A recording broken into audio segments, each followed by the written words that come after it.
And so, like you're saying, the alarm bells go off for you in Budapest that time. Do you take that as sort of a niggling doubt with you then into the tournament based on the fact that you felt like legs were a little bit tired, a bit heavy?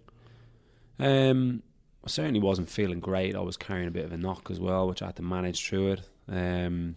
I roomed with Stephen Ward for the last couple of years of my career. We got on really well, and genuinely, I think if you asked all the lads, Irish squads have always gone on very well. But by the end of this tournament, like, we literally couldn't stand the sight of each other because we were we had that much cabin fever. You know, we were with each other non-stop. There was no mental break, which I keep going back to. I ended up having to go in a room on my own, just have my own space. And I quickly realised, like, this isn't going to plan, this isn't feeling good. And just from my own point of view, what I could control was, I was like, I'm not big in social media. I'm on no social media.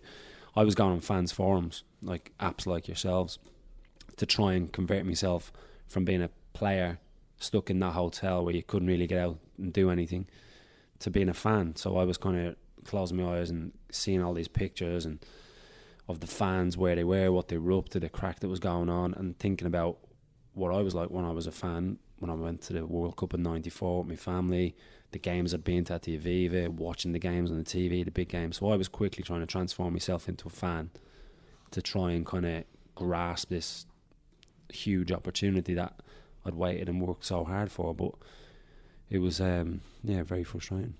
Did you find that, I mean, you said you can't go out of the hotel. I mean, there's thousands of fans outside. Damien Duff compared it recently on Eamon Dunphy's podcast, I think, to Ian Appa.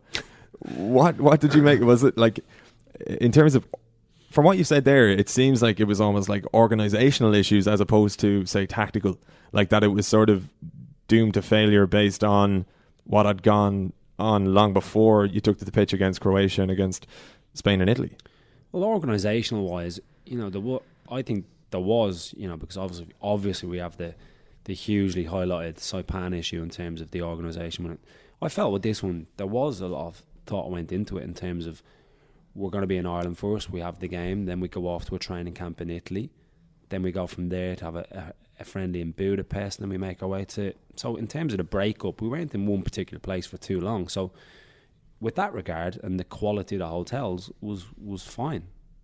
It was just, in terms of, I go back to, we were only ever together for 10 days maximum. We'd never been together for, I think it was 33, 34 days.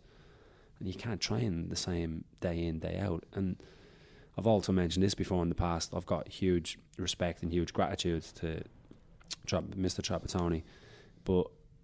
I kind of now as a coach, I look at it and think, well, if I had success now and in the next 5 years, huge success, which he had in his early career and for the majority of his career, would I change it, or when would I change it? So I firmly believe he was doing the same things as he was doing probably 20 years ago plus.